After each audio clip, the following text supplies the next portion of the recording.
Hello, my dear students. I am Namita Pant, and I am with you once again to discuss one of the very important topics in your syllabus, that is barriers to communication. Let us understand what these barriers are and how can we just categorize them into different categories, and then how to overcome these barriers. These all are very important things which will be discussed in this present presentation. So let's move forward. Barriers to communication. Now सबसे पहले तो मैं ये जानना चाहती हूँ आपसे कि आप barriers से क्या समझते हैं। आप जानते हैं barriers क्या होते हैं? Barriers means any kind of block. किसी भी तरीके की अगर रुकावट आती है, किसी भी तरीके का अगर ब्लॉकेज होता है, तो उसे कहते हैं बैरियर। ठीक है। सो कम्युनिकेशन में कौन सी ऐसी चीजें हैं जो रुकावटें ला सकती हैं, उसको हमने यहाँ पर डिस्कस करना है। ठीक है। Let's see See this barriers to communication. Effective communication is significant in the workplace, family, and dealing with friends. While we are dealing with friends, formal or informal communication, any type of communication, उसमें हमें क्या ज़रूरत है कि वो बहुत ही effective होना चाहिए। ठीक है। चाहे हम वर्क प्लेस में हों, चाहे फैमिली में हों, चाहे फ्रेंड्स के बीच में हों। Communication is vital to not only exceed information and facts, but to build and strengthen relationships. It's not just an exchange of information and facts, but क्या कि हमें अपने relationships को strengthen करने के लिए भी communication की ज़रूरत होती है। ठीक। Communication should be brief and straightforward to communicate ideas, feelings, thoughts, and emotions in a clear and understandable manner. So, what are the qualities of a good communication? That it should be very brief, it should be brief, it should be straightforward. सीधा बात होनी चाहिए, घुमा फिरा के नहीं होनी चाहिए, and they can be very helpful when we are sharing our ideas or feelings or thoughts or emotions. ये बिल्कुल clear और understandable manner में हमने communicate करना चाहिए। ठीक है।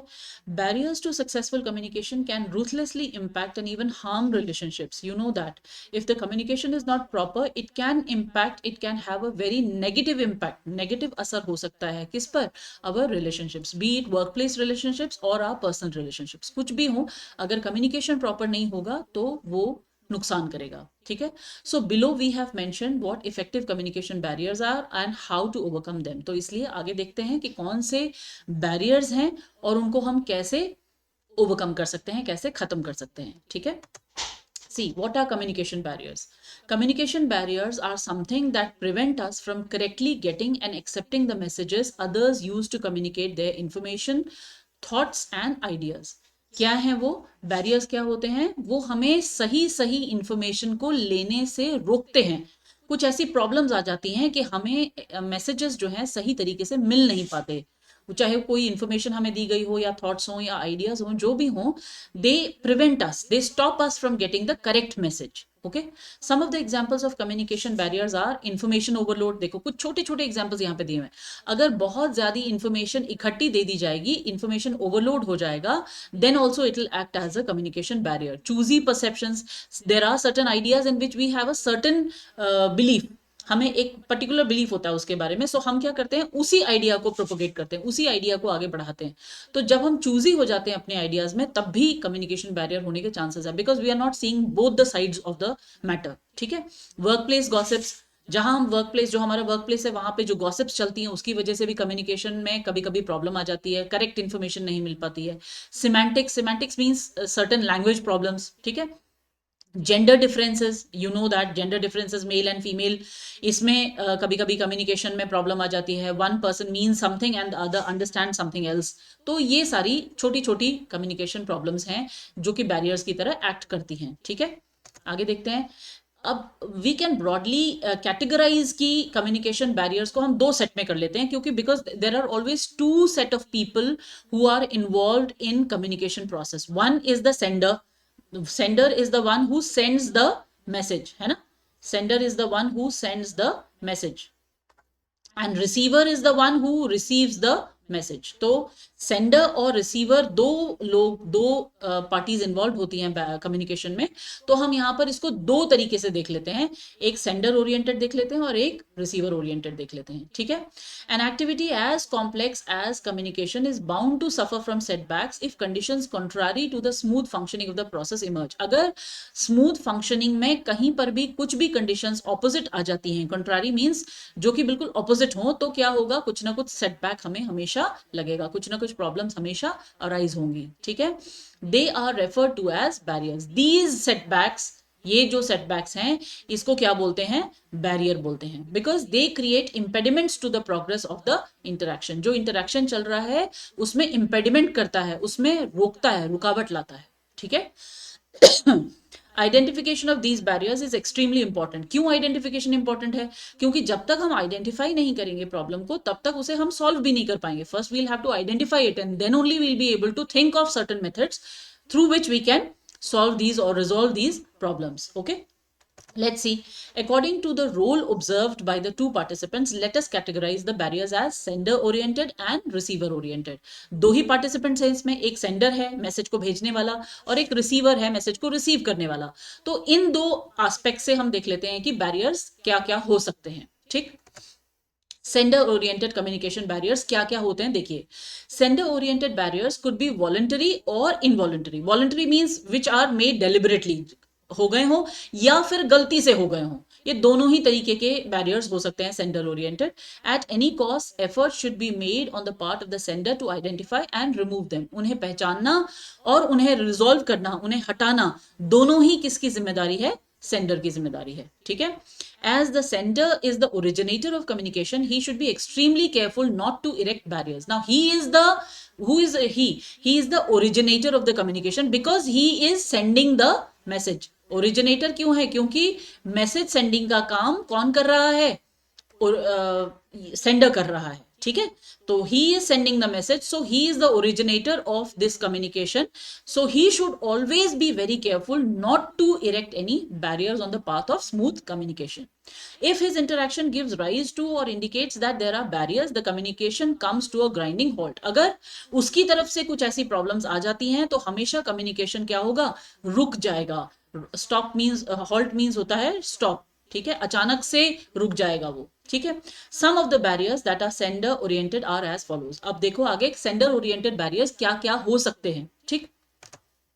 बैडली एक्सप्रेस मैसेज, सबसे इंपॉर्टेंट बात कि अगर कोई मैसेज को क्लियरली एक्सप्रेस ही नहीं किया गया है, उसे सही तरीके से बनाया ही नहीं गया है, तो नेचुरल है कि वो रिसीवर तक ढंग से पहुंचेगा नहीं।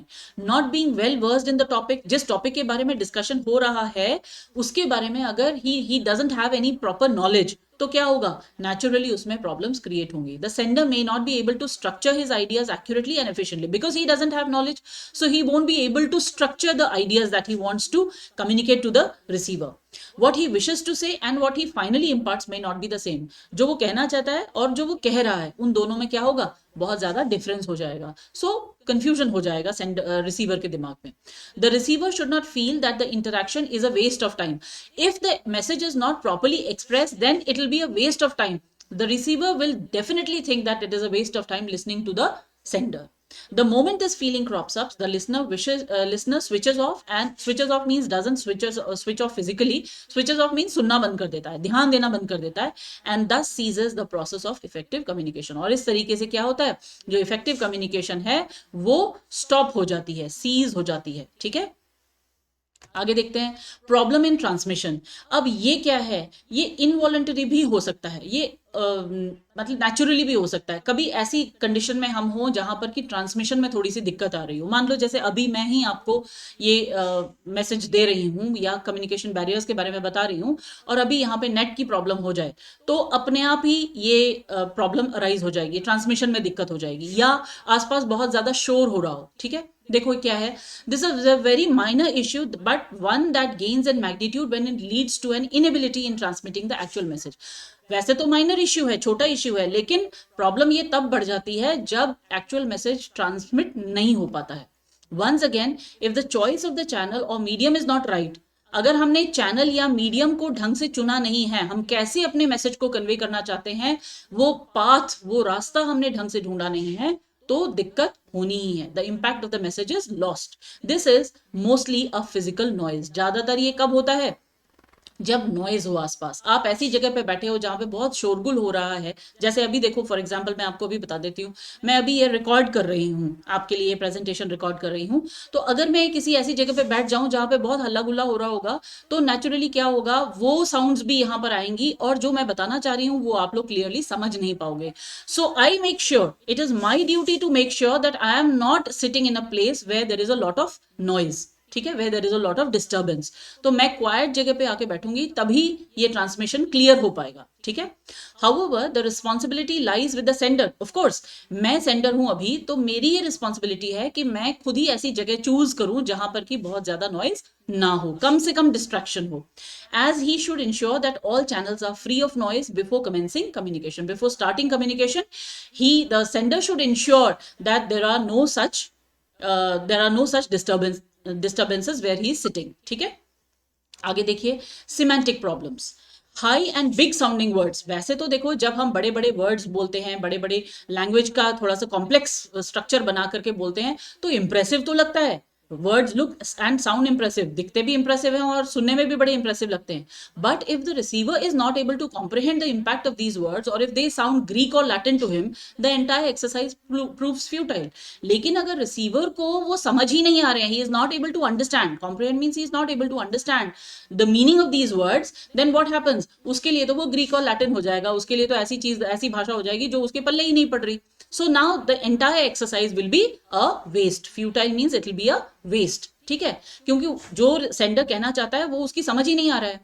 This problem could arise in the interpretation of the words or overall meaning of the message. It is also related to the misunderstanding of the intention behind a particular statement. कुछ statement अगर sender ने बोला है या communicator ने बोला है, उसके पीछे क्या intention है उसका, क्या motive है उसका, वही उसकी समझ में नहीं आएगा. So what is the solution to this problem?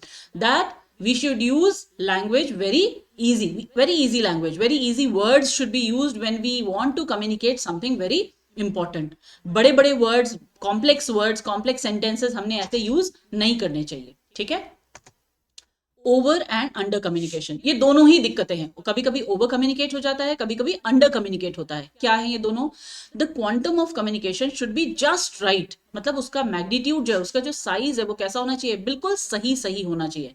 Neither should there be excess information, nor should it be too scanty. Scanty means very less. ना तो बहुत ज्यादा इंफॉर्मेशन होनी चाहिए इकट्ठी और ना बहुत ही कम होनी चाहिए. ठीक है. एक्सेस इंफॉर्मेशन में confuse the receiver as he has to figure out the exact import of the message, and scanty information would make him grope for the actual intent of the message. अगर ज्यादा information होगी तो क्या होगा, उसको exact meaning नहीं समझ आएगा कि इस मैसेज में कहना क्या चाह रहे थे. और अगर बहुत कम होगी तो जो तब भी उसको समझ नहीं आएगा कि मैसेज का जो एक्चुअल इंटेंट था, एक्चुअल जो इंटेंशन थी उसके पीछे, वो क्या थी. तो दोनों में कंडीशंस में ही क्या होगा, कंफ्यूज हो जाएगा रिसीवर. ओके. आई एटीट्यूड. देखो आई सिंगल इन्वर्टेड में लिखा. आई मीन्स क्या हुआ, ईगो एटीट्यूड. ठीक है. Imagine a piece of communication that begins and ends with the pronoun I. हर बार सेंडर जो है आई का यूज करता रहे तो क्या होगा, how tedious it is going to be for the listener to sit through the entire piece of interaction. कितना मुश्किल होगा लिसनर के लिए हर समय बोलने वाले को मैं ऐसा, मैंने वो किया, मैंने वो, तो हर समय मैं, आई का जो वर्ड है, यूज है, वो हर समय अगर सेंडर करेगा तो लिसनर के लिए बहुत ही दिक्कत उसे सुनने में हो जाएगी. If the sender starts every sentence with I, it gradually leads to what is referred to as the I syndrome, कि उसे प्रॉब्लम है कि हर बात अपने पर ही लाकर शुरू करता है. He would not be receptive to changes if suggested by the receiver. अगर रिसीवर चाहता है कि कुछ चेंजेस करे जाएं तो वो उनको आराम से रिसीव नहीं करेगा. ठीक है. चेंज होने की कोशिश नहीं करेगा. As such changes would go against his formulation of certain views. तो जो वो व्यूज बताना चाह रहा है उसके वो सारा कुछ क्या होगा, अगेंस्ट हो जाएगा. तो आई एटीट्यूड को भी हमें छोड़ना चाहिए जब हम कम्युनिकेट करना चाहते हैं. Next is prejudices. प्रेजुडिसेस मतलब क्या होते हैं, हिंदी में कहते हैं प्रेजुडिस को पूर्वाग्रह. मतलब हम पहले ही किसी चीज के बारे में आइडिया बना के बैठे होते हैं कि ये तो ऐसा ही होगा. तो उसमें क्या होगा, मैं इसको ऐसे एक्सप्लेन कर देती हूँ. उसमें क्या होगा कि हम पहले से ही अगर हमारे मन में किसी की चीज के बारे में फिक्स्ड आइडिया है तो हम दूसरे के आइडियाज को रिसीव नहीं करेंगे अगर वो उस हमारे पहले से सोचे हुए आइडिया के अगेंस्ट होगा. ठीक है. देखो क्या है इसमें लिखा हुआ, starting any piece of communication with a bias और know it all attitude. Know it all attitude क्या होता है कि मुझे तो सब पता है इसके बारे में. ठीक है. या एक बायस है या एक पर्टिकुलर तरफ ही हम झुके हुए हैं. तो क्या होगा, it will prove to be quite detrimental to the growth of communication process. तो इससे क्या होगा, ये नेगेटिव इंपैक्ट डालेगा कम्युनिकेशन प्रोसेस पे, क्योंकि हम तो पहले से ही सोचे बैठे हैं कि हमें ये मालूम है, या हम तो ये हमें पता है और यही सही है, अगर हमने ऐसा मान लिया। दो it is easier said than done, कहना आसान है करना मुश्किल है, still when communication commences all sorts of prejudices should be done away with. सारे प्रेजुडिसेस को हमें एक किनारे रख देना चाहिए, and the mind should be free of bias, और हमारा दिमाग किसी भी तरीके के बायस में नहीं होना चाहिए, ठीक है, तभी कम्युनिकेशन जो है सक्सेसफुल हो पाएगा। नाउ अब हम अभी तक जो हम कर रहे थे वो क्या थे, सेंडर ओरिएंटेड कम्युनिकेशन बैरियर्स थे। अब देखिए receiver oriented communication barriers, receiver के एंड में क्या क्या प्रॉब्लम्स हो सकती हैं। The receiver can also have some barriers in the course of interaction, although his role in the initial phase is passive. जब सेंडर बोल रहा है तो उसका रोल क्या है वहां पे, पैसिव है, उतना एक्टिव नहीं है, उसे सुनना है। ही becomes active when he starts assimilating and absorbing the information. अगर उसने एसिमुलेट करना, माने उन्हें इकट्ठा करना, इंफॉर्मेशन जो भी सेंडर उसे दे रहा है, अगर उसने उसे इकट्ठा करना शुरू करा, एंड एब्जॉर्ब करना मींस अंडरस्टैंड करने की कोशिश करने लगा वो, तो वहां पर उसका जो रोल है वो क्या हो जाता है, बहुत एक्टिव हो जाता है, ठीक है। He is equally to blame if the situation goes awry and communication comes to a stop or there is a miscommunication. अगर there is some problem in communication or there is a break in communication, so he is equally to blame because he also has a very important role to play in this process of communication. उसका भी उतना ही important role है जितना कि sender का है। अब क्या क्या प्रॉब्लम्स आती हैं रिसीवर की साइड से कम्युनिकेशन में, देखते हैं आगे, ठीक है। Poor retention, retention means to retain something, to grasp something, कोई चीज हमारे दिमाग में बैठ जाए उसको कहते हैं रिटेन करना या रिटेंशन, ठीक है। Retention is extremely important during the interaction. जब आप इंटरेक्ट कर रहे हो, जैसे अभी आप क्या हो, आप हो यहां पर रिसीवर, तो अगर मैं आपको कुछ बता रही हूं इंपॉर्टेंट और आप वो रिटेन ही नहीं कर पा रहे हैं, आप वो अपने पास रख ही नहीं पा रहे हैं, ग्रास्प ही नहीं कर पा रहे हैं, तो ये एक प्रॉब्लम हो जाएगी कम्युनिकेशन में। If the receiver has poor retention capability he would probably get lost in the course of the proceedings. जैसे जैसे कम्युनिकेशन आगे बढ़ता जाएगा, because he is not able to have the idea which was previously discussed, उसके दिमाग में है ही नहीं वो, तो क्या होगा, आगे जितनी सारी चीजें होती रहेंगी वो और कंफ्यूजन बढ़ता ही रहेगा। There would be no connection between what was said initially and what is being said now. पहले क्या कहा और बाद में क्या कहा, he won't be able to assimilate things, he won't be able to have any connection between those two things, so it will all go wrong, ठीक है।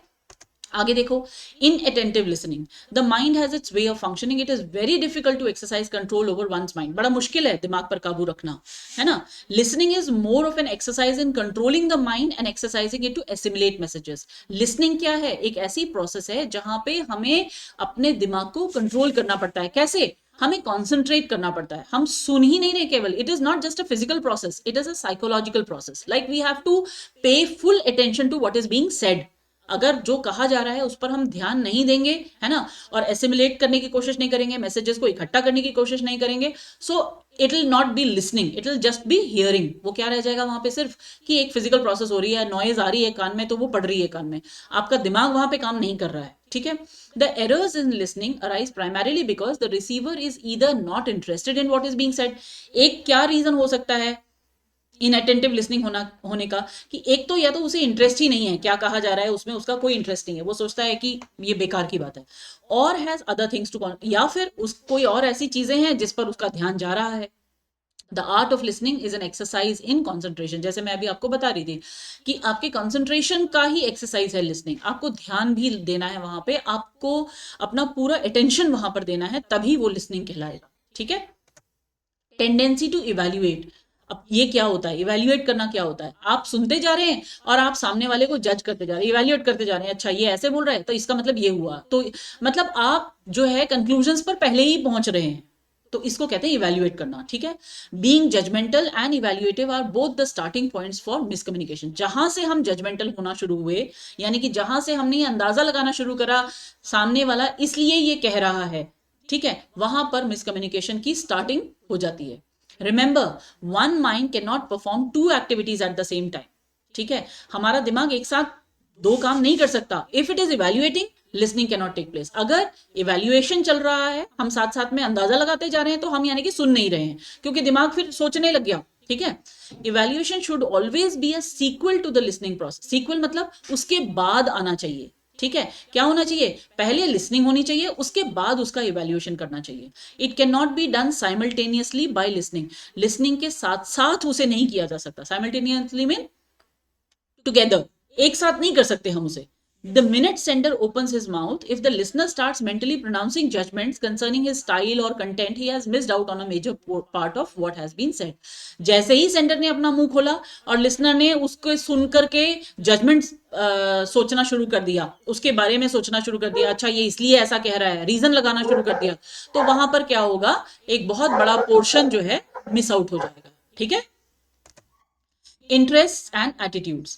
Next is interest and attitude. I am not interested in what you are saying. अगर receiver जो है पहले ही ये सोच ले कि मुझे कोई इंटरेस्ट ही नहीं है तुम क्या कह रहे हो, और my interest in lies in other areas, या फिर मेरा इंटरेस्ट यहाँ पर है ही नहीं, मेरे को तो दूसरी चीजों में इंटरेस्ट है। Starting any piece of communication with this kind of indifference can थॉट any attempts at communication.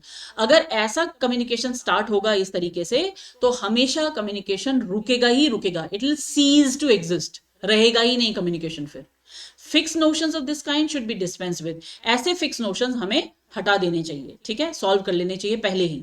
It is not possible to be interested in all that is being said, it is very natural, we are human beings, everything that is being told to us we may not be interested in everything, है ना, but to start any communication with this notion is hazardous. लेकिन हम कोई communication start होते ही ऐसा सोचना शुरू कर दें, ये हैजार्डस है। जैसे इंग्लिश से कई लोगों को डर लगती है, कई बच्चों को डर लगती है, कई बच्चों को मैथमेटिक्स से डर लगती है।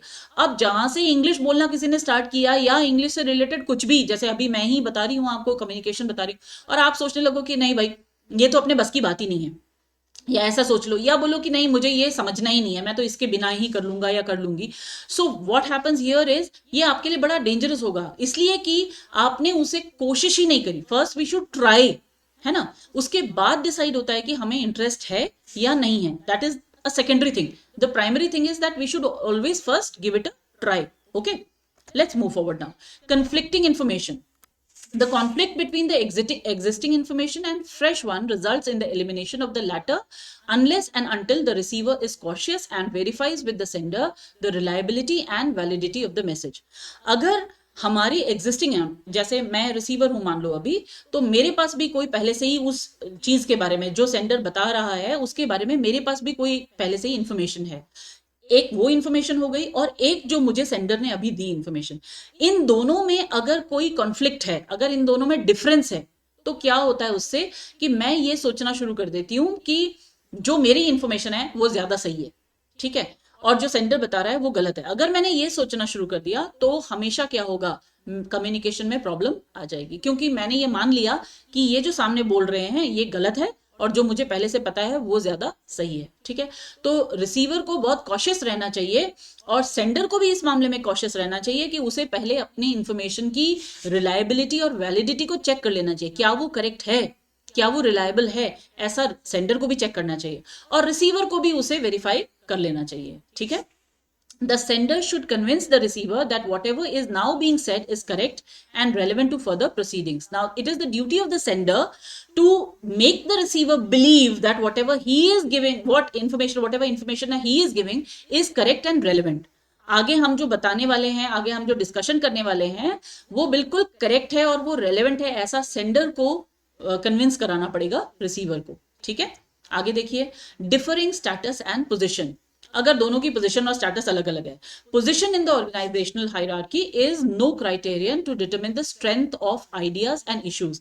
ये है तो वैसे बिल्कुल सच बात जो अभी यहां पे लिखी है कि किसी भी ऑर्गेनाइजेशन में हायरार्की के हिसाब से डिसाइड नहीं होता कि आइडियाज या इश्यूज सही हैं या नहीं है। मतलब कि आपकी पोजीशन क्या है, मान लो आप जूनियर हो तो इसका ये मतलब नहीं है कि जो भी आपके आइडियाज होंगे वो हमेशा गलत होंगे, सीनियर्स के ही आइडियाज सही होंगे, ऐसा नहीं होता। ठीक है, rejecting the proposal of a subordinate or harboring a misconception that a junior cannot come up with a eureka or new discovery concept is not right.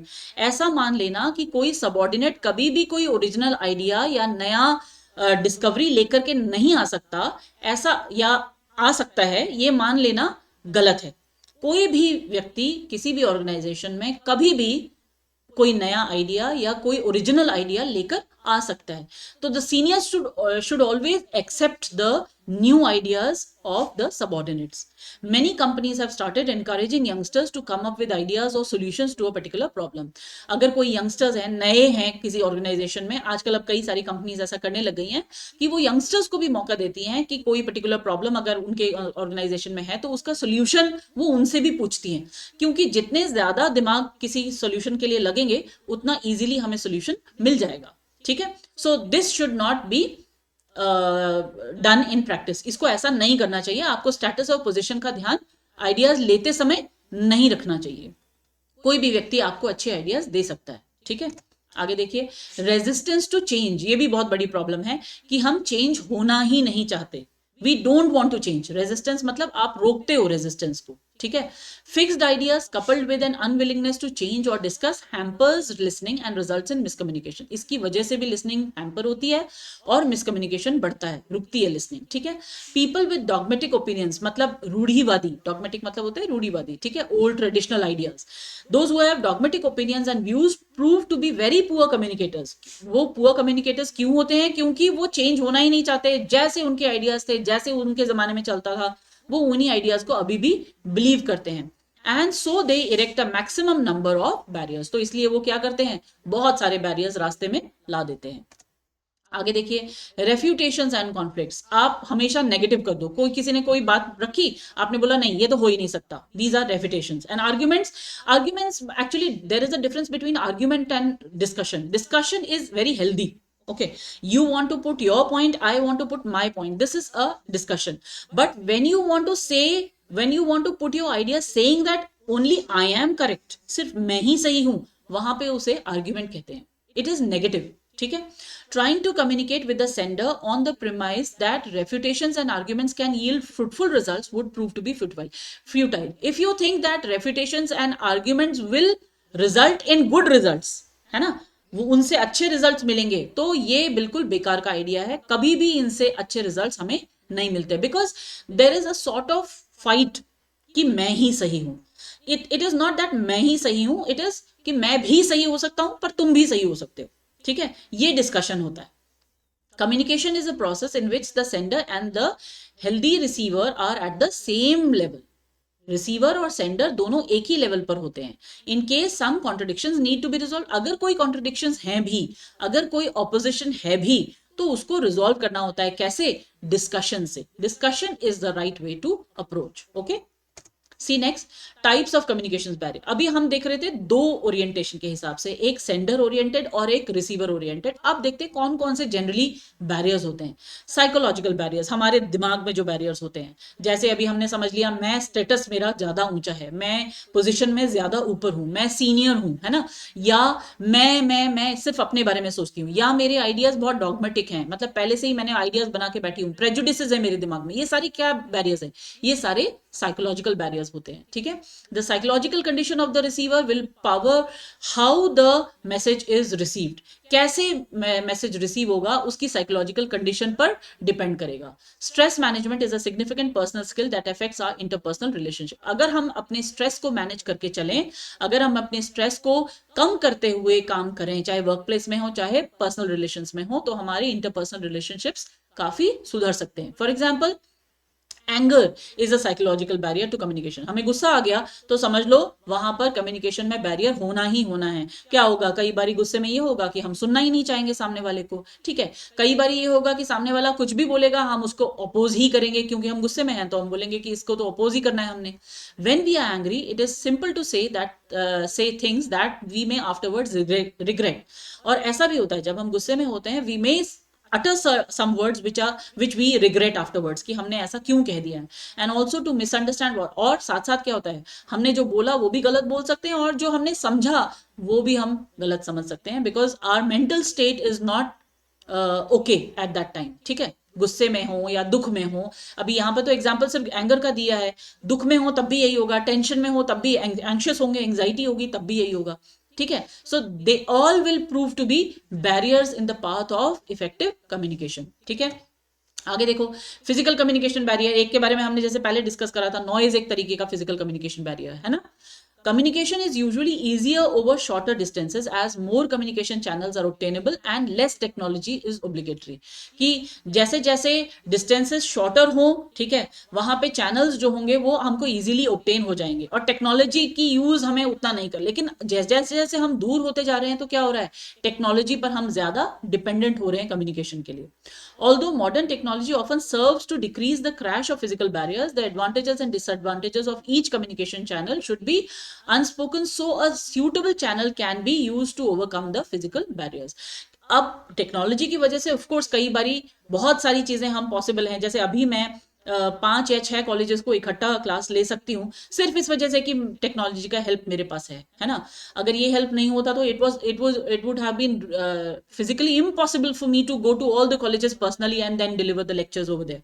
Technology की हेल्प से ये हो पा रहा है, लेकिन इसके भी कुछ एडवांटेजेस हैं, कुछ डिसएडवांटेजेस हैं. मुझे अभी जैसा समझ आता है, मैं अभी क्लास अगर ले भी रही हूँ, nobody can answer me, nobody can put up a question, ऐसा कुछ भी नहीं हो सकता. If you want to put a question you have to write in the comment box और you have to write in the WhatsApp group. अभी आप directly face to face communication की बात ही अलग होती है ना. फेस टू फेस कम्युनिकेशन में क्या है, मैं जैसे आपको एड्रेस कर रही हूँ, मेरे सामने बच्चे बैठे हैं, किसी को कोई कंफ्यूजन रेज हो रहा है, किसी को कोई क्वेरी है, तो उसी समय वो उसे पूछ सकते हैं और मैं उसे रिजॉल्व कर सकती हूँ. So there are certain advantages and disadvantages of both technology and face to face communication. दोनों में ये एडवांटेजेस और डिसएडवांटेजेस हैं, लेकिन कई हमें ये कोशिश करनी चाहिए कि फिजिकल बैरियर्स को हम ज्यादा से ज्यादा रिमूव कर सकें. ठीक है, अब देखो फिजियोलॉजिकल बैरियर्स. फिजियोलॉजिकल बैरियर्स माने हमारी फिजियोलॉजी से रिलेटेड. मान लो सुनने में थोड़ी सी हमें दिक्कत है या हमें दिखाई ठीक से नहीं देता है, आंखें ज्यादा वीक हैं, अगर कोई बच्चे को पीछे बैठा दिया जाए जिसे साफ साफ नहीं दिखाई देता है तो एक फिजियोलॉजिकल बैरियर हो जाएगा कि उसे बोर्ड समझ ही नहीं आ रहा, उसे दिख ही नहीं रहा बोर्ड में. ठीक है, physiological barriers may affect the receiver's physical condition. ये फिजिकल कंडीशन पर डिपेंड करता है physiological barriers. For example, a receiver with condensed hearing may not grab the sum of a spoken conversation.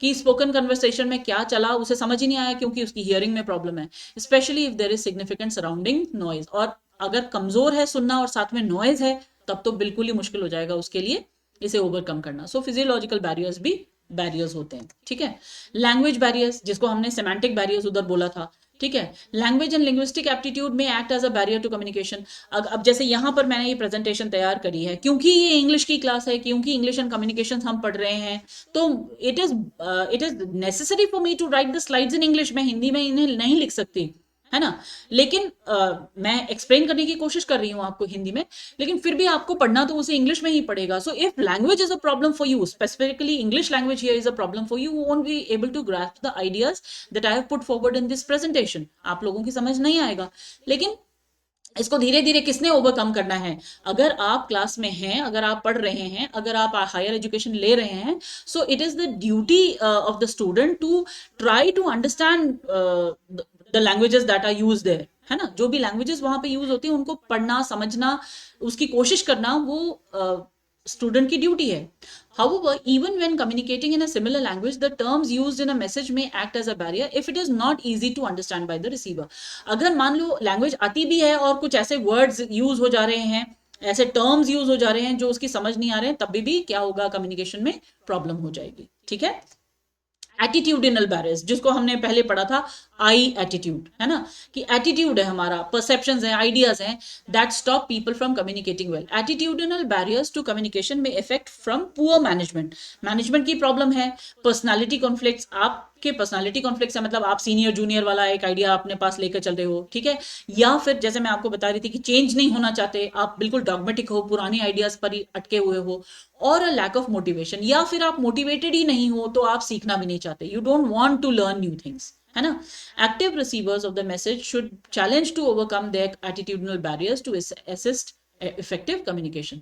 अगर आप रिसीवर हैं और अगर आप एक्टिव रिसीवर बनना चाहते हैं तो आपको क्या करना चाहिए, इन एटीट्यूडनल बैरियर्स को ओवरकम करने की कोशिश करनी चाहिए ताकि आपको आसानी से मैसेजेस समझ में आ जाएं और कम्युनिकेशन इफेक्टिव हो सके.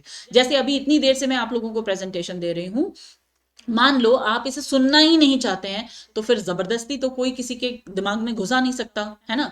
कहते हैं कि we can bring the horse to water but we can not force the horse to drink water, है ना, कि हम पानी के पास तो ले जा सकते हैं लेकिन पानी जबरदस्ती पिला नहीं सकते। तो यहाँ पर भी वही बात है, हम अपनी तरफ से कोशिश कर सकते हैं पूरी पूरी, जहां से हमें हेल्प मिल सके, जहां से हम यूज कर सके जिसको भी, चाहे टेक्नोलॉजी हो चाहे कुछ भी, वहां पे हम explain, Hindi language, English language, कई सारी चीजों में हम एक्सप्लेन करने की कोशिश कर सकते हैं।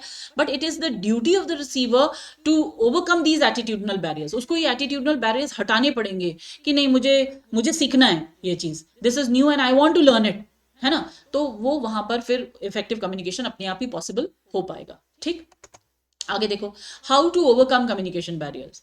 B aware of language, message and tone. Sender को इंश्योर करना चाहिए कि उसकी लैंग्वेज बहुत सीधी हो, सिंपल हो, ठीक है, उसकी टोन ऐसी हो जिससे किसी को भी हार्म ना पहुंचे, किसी को भी नुकसान ना पहुंचे। As far as possible the contents of the message should be concise, they should be very brief, concise means brief होना चाहिए। And unnecessary use of technical word should be avoided. और टेक्निकल वर्ड्स का unnecessary use, necessary हो तो करना ही पड़ेगा लेकिन unnecessary use को अवॉइड करना चाहिए, ठीक है। Consult others before starting communication. आप बाकियों से कंसल्टेशन ले सकते हो, कैसे हम कम्युनिकेशन स्टार्ट करें या क्या हम बोलें तो आसान होगा, ठीक है। तो अलग अलग लोगों से जब हम ऐसे सजेशंस लेंगे तो हमारा कम्युनिकेशन बेटर होने के चांसेस ज्यादा होंगे, ठीक है। आगे देखो, communicate according to the need of the receiver. Receiver की क्या नीड है उसके हिसाब से कम्युनिकेट करना चाहिए। जैसे अभी मैं ये क्यों प्रेजेंटेशन लेकर आई हूं, क्योंकि आपकी ये नीड है, हमारे कोर्स में है, ये हमारा सिलेबस है, ये part of it, it is a part of our syllabus, barriers to communication. तो इसके हिसाब से ये लाना बनता था, जरूरी था, ठीक है। तो नीड के हिसाब से कम्युनिकेट किया जाए। कंसिस्टेंसी ऑफ मैसेज, मैसेज में एक सिस्टमैटिक फ्लो होना चाहिए, ठीक है, कि पहले हमने ये बोला फिर हमने ये बोला। जैसे अभी तक हम डिस्कस कर रहे थे, पहले हमने बोला कि बैरियर्स क्या होते हैं, फिर हमने एक्सप्लेन किया कि किस किस सेक्शन में हम बैरियर को कर सकते हैं, कि एक ओरिएंटेशन ये होता है कि सेंडर ओरिएंटेड हो और एक हो रिसीवर ओरिएंटेड। फिर हमने उनको एक्सप्लेन करा, फिर हमने ये देखा कि कौन कौन से तरीके के बैरियर्स हो सकते हैं, साइकोलॉजिकल बैरियर्स हो सकते हैं, फिजियोलॉजिकल हो सकते हैं, फिजिकल हो सकते हैं, है ना। तो एक फ्लो है इसमें। फिर हम लास्ट में अभी आ रहे हैं कि ओवरकम कैसे कर सकते हैं बैरियर्स को, तो हम ये एक एक करके पॉइंट वाइज देख रहे हैं, ठीक है। तो कंसिस्टेंट होना चाहिए मैसेज, उसमें एक फ्लो होना चाहिए, ठीक है। आगे देखो, फॉलो अप कम्युनिकेशन, ये भी बहुत इंपॉर्टेंट है। हम फॉलो अप, जैसे हम, मैंने आपको बता दिया ये सारी चीजें, और उसके बाद मैं फॉलो अप कैसे करूंगी, कि फीडबैक लूंगी, फीडबैक लेंगे तो उससे पता चला। और अगर जैसे वॉलंटरी फीडबैक आ गया, कोई क्वेश्चंस आ गए तो वो तो बहुत अच्छी बात है। अगर वॉलंटरी फीडबैक नहीं आ रहा है तो हम कैसे लेते हैं फीडबैक, हम टेस्ट देते हैं आपको। इस चैप्टर से रिलेटेड जिस दिन आपको शॉर्ट आंसर क्वेश्चन का एक टेस्ट आएगा या एमसीक्यू का टेस्ट आएगा, उस दिन समझो कि मैं क्या ले रही हूँ, उसका फीडबैक ले रही हूँ, कि आपको वो कम्युनिकेशन जो हमने किया था वो आप लोगों की समझ आया कि नहीं आया, या फिर इसमें क्या चेंजेस करने की जरूरत है। So follow up communication is also very important part of tracking how effective the communication is. Okay, then make sure to receive proper feedback. अभी अभी हमने जैसे डिस्कस किया कि प्रॉपर फीडबैक हमारे पास आ जाए, इसको भी हमें इंश्योर करना चाहिए। If we get a feedback, if I get a correct feedback, then only I will be able to understand that whatever was discussed in that particular topic, it gained impact on you. उसका impact आप लोगों पर आया, आप लोगों को वो समझ आया, मुझे वो तभी पता चलेगा when you will give me a feedback on this, ठीक है। Next is steps to avoid communication barriers. क्या क्या होना चाहिए जिससे कि कम्युनिकेशन बैरियर्स ना हो, ठीक। बहुत सिंपल सिंपल है, देखो, have clarity of thought before speaking out. आपको किसके बारे में बोलना है, अगर आप इसमें क्लियर हो तो कोई दिक्कत आपको नहीं होगी। लर्न टू लिसन, सुनने की हमें कोशिश करनी चाहिए, लिसन नॉट हियर। हाँ, यहाँ पे हियरिंग नहीं है, it is listening. Listening means your mind should also be very attentive. Take care of your body language and tone. आपकी बॉडी लैंग्वेज और टोन बड़ी पॉजिटिव होनी चाहिए। Build up your confidence by asking for feedback and observing others. बाकियों को, अब यहाँ पे I can not observe you people because you are not present in before me, है ना, this is not face to face, so I can not observe you, but asking for feedback is a thing, I can ask for feedback from you people. Okay, I always do that. Communicate face to face on the important issues. अगर important issues हैं तो हमें कोशिश करनी चाहिए कि communication कैसा हो, फेस टू फेस हो, मतलब आमने सामने हो, ठीक है। अब कंक्लूजन में हम क्या कह सकते हैं, communication is very essential that makes the moving parts of human relations function smoothly. जो भी हमारे ह्यूमन रिलेशंस हैं वो तभी फंक्शन, अच्छे से फंक्शन कर पाएंगे जब कम्युनिकेशन इफेक्टिव होगा। Therefore, the meaning of communication cannot and should not be underestimated. इसीलिए कम्युनिकेशन का मीनिंग हमें कभी भी अंडर एस्टिमेट नहीं करना चाहिए, कम नहीं आंकना चाहिए। It is a very important part, not only in our personal life but also in our work place. जहां हम काम कर रहे हैं, जॉब एरिया जो हमारा है, वहां पर भी कम्युनिकेशन बहुत ही इंपॉर्टेंट है। यू विल स्टैंड आउट, आप बिल्कुल अलग खड़े हो जाओगे भीड़ से अगर आपका कम्युनिकेशन इफेक्टिव होगा, ठीक है, and you'll be a very useful member of the society, whether it is your workplace society or your personal society, ठीक है. So this is all regarding the communication skills section. ये सारा communication skills का section हमने इसमें barriers पढ़ लिए आज. अब इसके बाद इसमें एक लिसनिंग स्किल्स वाला है, एक थोड़ा सा पोर्शन ह्यूमर वाला है, उसको हम नेक्स्ट प्रेजेंटेशन में करेंगे. मैं उम्मीद कर रही हूँ कि आपको ये बैरियर्स टू कम्युनिकेशन समझ में आए होंगे. इससे रिलेटेड नोट्स आप लोग ज़रूर बना लीजिएगा. एग्जाम में जो पूछे जाते हैं क्वेश्चंस वो ये भी हो सकते हैं कि सेंडर ओरिएंटेड कम्युनिकेशन बैरियर क्या होते हैं, या रिसीवर ओरिएंटेड कम्युनिकेशन बैरियर्स क्या होते हैं, और या फिर ये भी पूछा जा सकता है कि ऑर्गेनाइजेशनल बैरियर्स क्या होते हैं. एंड एक और क्वेश्चन ये भी आ सकता है कि इन क्या कहते हैं इन बैरियर्स को हम कैसे ओवरकम कर सकते हैं. तो ये सारी चीजें आपसे एग्जाम में पूछी जा सकती हैं. सो मेक श्योर कि आप लोग अच्छे से नोट्स प्रिपेयर कर लें, ताकि इन्हीं नोट्स की वजह से ही आप लोग बाद में आप लोगों को बहुत हेल्प होगी जब आप एग्जाम्स करेंगे. So with all these words I wish you all the best for your future. Take care and good bye.